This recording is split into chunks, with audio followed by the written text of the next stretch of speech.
prática, o que estão fazendo? Privilegiando as empresas que tenham condição de fazer a transferência eletrônica de valores de maneira imediata. E os Estados Unidos não estão qualificados para o Pix. Percebeu? E aí os Estados Unidos se levantaram dizendo, opa, isso aí está errado. Isso aí é beneficiar os meus concorrentes. Isso é protecionismo nacional por parte do Brasil.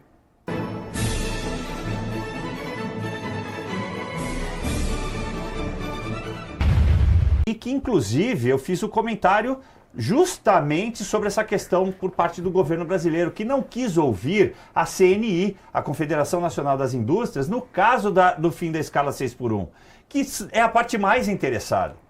Porque, obviamente, vai ter que reformular todas as contratações, contratar mais pessoas, se for o caso, etc., e por aí afora. Então, a notícia diz o seguinte, que o Itamaraty ficou tão incomodado, né, que divulgou nota oficial ontem, reagindo à iniciativa de Flávio Bolsonaro de se inscrever para discursar em audiência nos Estados Unidos e falou em, aspas, traidores da pátria, fecho aspas. Flávio se inscreveu para falar na audiência pública que será realizada pelo governo Donald Trump antes da decisão final dos americanos sobre eventual aplicação de um novo tarifaço de 25% aos produtos brasileiros. Vale destacar que o governo Lula não enviará um representante para falar. Fizeram notinha, mas o governo não vai fazer absolutamente nada, tá?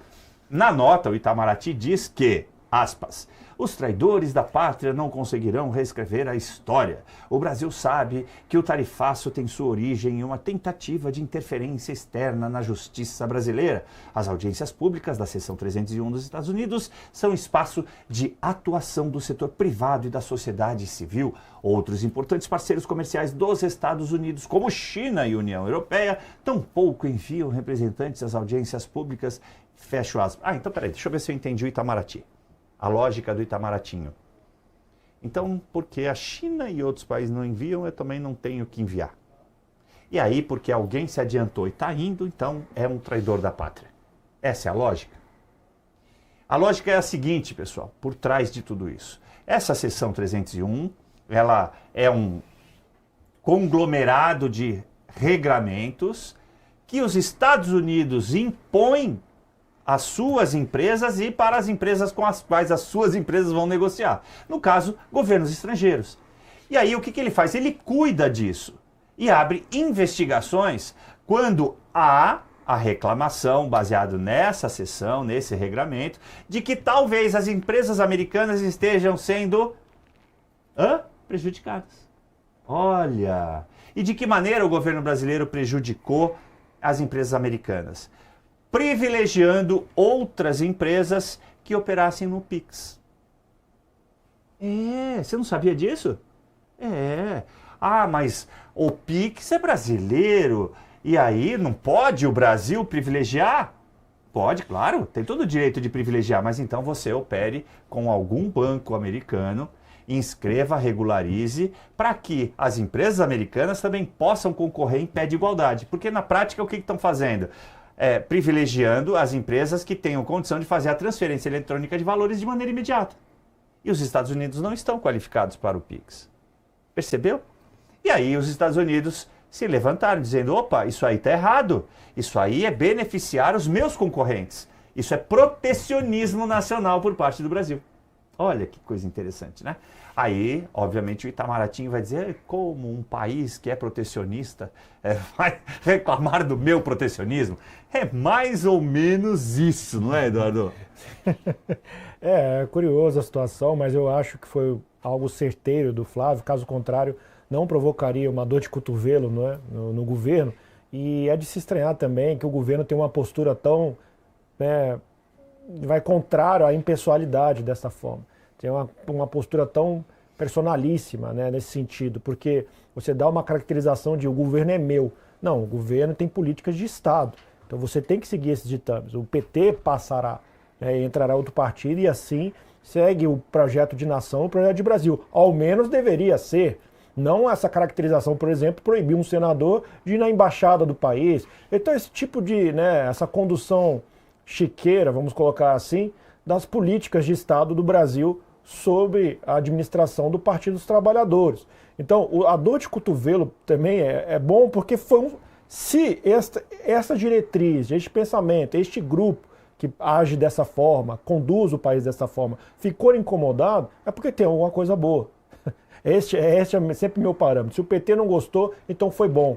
Porque o próprio senador negocia a possibilidade, né, abre o diálogo, ele tem o mérito de ter lá a possibilidade de adiar e, por sua vez, usar, obviamente, seu capital político, a recepção que tem a Casa Branca envolvendo a sua condição de pré-candidato, ele tem que usar isso a favor. É isso que é fazer política. Né? Ele não pode chegar, não, eu não vou fazer isso, vai ficar, não, ele tem que usar, ele tem que ir para cima neste sentido. É isso que é fazer política. Então ele está fazendo bem o uso do seu capital político, obviamente herdado pelo seu pai, mas ele está fazendo bem, negociando nesse ponto e, obviamente, protegendo o Brasil. Agora, me admira o Itamaraty ficar incomodado, não tomar uma postura que possa entrar em convergência, a gente sabe que não fará, né? Ao mesmo tempo que nós temos aí a seção 301.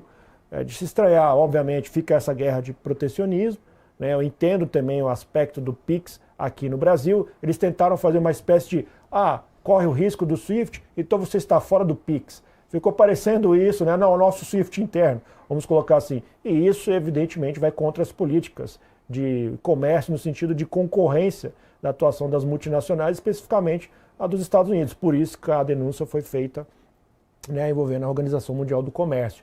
Agora, isso dá para compor se você tiver essa convergência ideológica que dá, evidentemente, quando se tem essa convergência ideológica, aí entra o escudo das Américas, aí entra toda a agenda, vamos dizer, em comum acordo, que evidentemente, né, o Jair Bolsonaro com o Paulo Guedes também fez isso. Então, quando foi taxado o aço, Paulo Guedes se impôs e falou, não, we are not Chinese. Ou seja, vocês não estão falando com o chinês.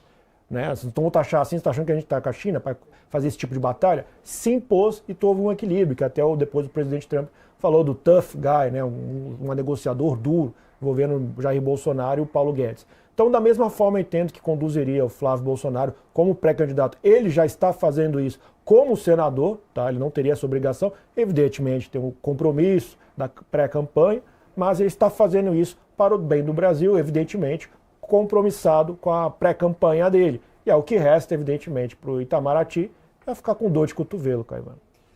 Pepe, eu quero te ouvir no seguinte sentido. Você já fez uma crítica aqui hoje sobre o governo Lula, né? É quase como dizia Aparício Torelli, né? O Barão de Itararé. De onde nada se espera, de onde nada vai sair mesmo, né?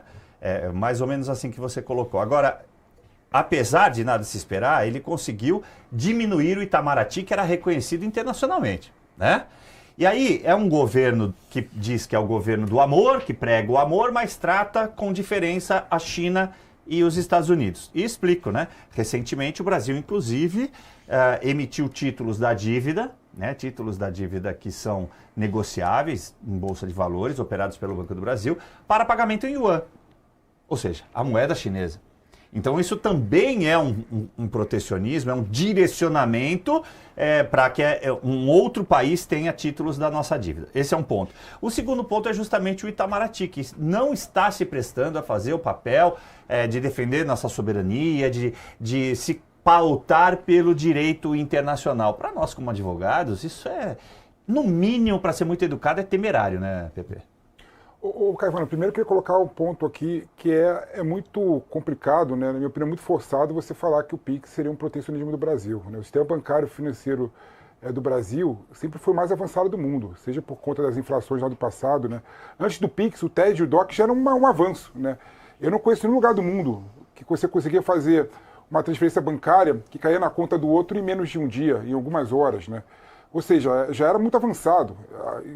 E os Estados Unidos nunca colocou contra o TED e o DOC, naquela ocasião, por exemplo. Né? Eu lembro quando eu morava nos Estados Unidos, para eu fazer uma transferência bancária, demorava 3 dias para chegar. Né? Ou seja, então o problema é deles. PIX é tecnologia do Brasil, PIX é transferência instantânea. Se os Estados Unidos quiser pegar a tecnologia, pode pegar também, qualquer lugar do mundo pode pegar também. Né? Não pega por outros motivos. Né?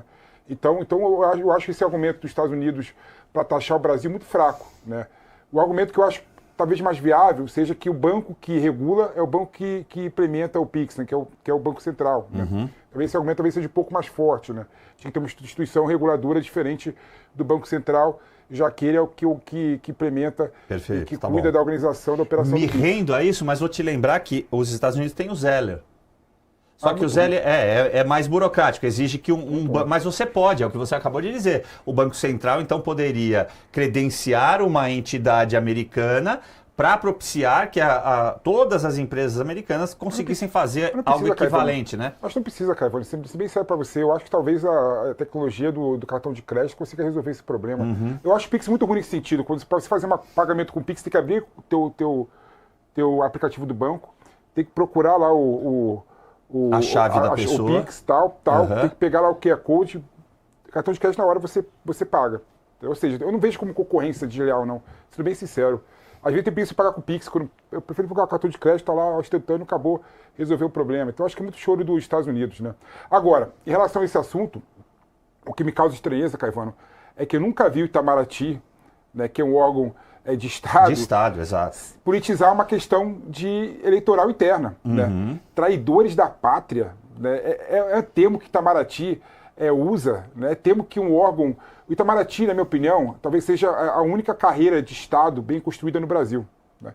Eu tenho crítica ao Itamaraty, tenho crítica inúmeras ao Itamaraty, mas é uma carreira de Estado bem estruturada. Tem pessoas qualificadas que estudam 5 anos para passam, se preparam 10, 15, 20 anos para ser embaixador, né? Ou seja, aí o Itamaraty emitiu uma nota com um termo tão chulo, né?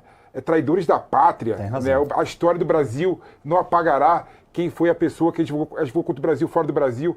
Acho tão pequeno, né? Na minha opinião, essa nota mostra a pequenez do Itamaraty. Eu até concordo no conteúdo, né? A sessão 13, né? Qual que é a sessão do... 301. 301, sessão 301, né? Que o Flávio Bolsonaro irá, né, tentar reverter a posição dos Estados Unidos. Para minha opinião, é um foro muito limitado, muito restrito. Não vai conseguir. Mas para a retórica e narrativa dele, faz sentido ele ir para lá tentar defender o Brasil da não taxação dos Estados Unidos em relação ao PIX e outros assuntos levantados pela Secretaria de Comércio. Entendeu, Caivano?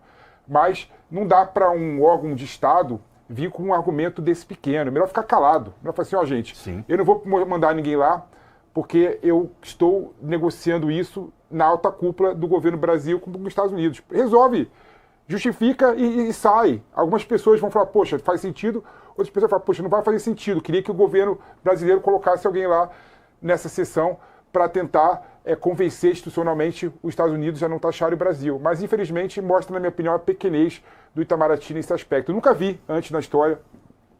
Eu particularmente também não vi. O Itamaraty mandar uma nota dessa. Pois é. E baseado, como você muito bem lembrou, né? Assim, de forma precisa, você segmentou e sedimentou uma avaliação. O Itamaraty é uma instituição de Estado, não para regular, que não tem esse poder, mas para poder administrar as relações internacionais, até conter, às vezes, uma fala, né, de uma pessoa ligada ao governo, ou mesmo um candidato, e falar, não foi isso que quis dizer, olha, não é bem assim, não, entenda que isso aqui não é a nossa política implementada na relação internacional. Então, é para isso que o Itamaraty serve, mas está se valendo de palavras que o Dilma desinelegibilizado usou, né? Colocando o Flávio Bolsonaro, a família Bolsonaro, e até ele usou errado, né? Ele quis dizer o Tiradentes e falou o Joaquim Silvério dos Reis, que foi quem entregou, mas tá tudo certo. Não tá tudo certo, é só deixa essa coisa para lá e a gente continua. O ministro Alexandre de Moraes, ele de novo, Mussolini da Moca, como diz o Pavinato, destacou em despacho enviado a... O vídeo terminou, mas o debate continua todos os dias às 19h30, 7h30 da noite. Eu estou ao vivo no canal do Metrópolis, no YouTube, analisando os principais acontecimentos da política brasileira com análise afiada, clareza e, espero eu, bom humor. Quer acompanhar ao vivo? Te espero no Pavinato 7h30 no canal do Metrópolis.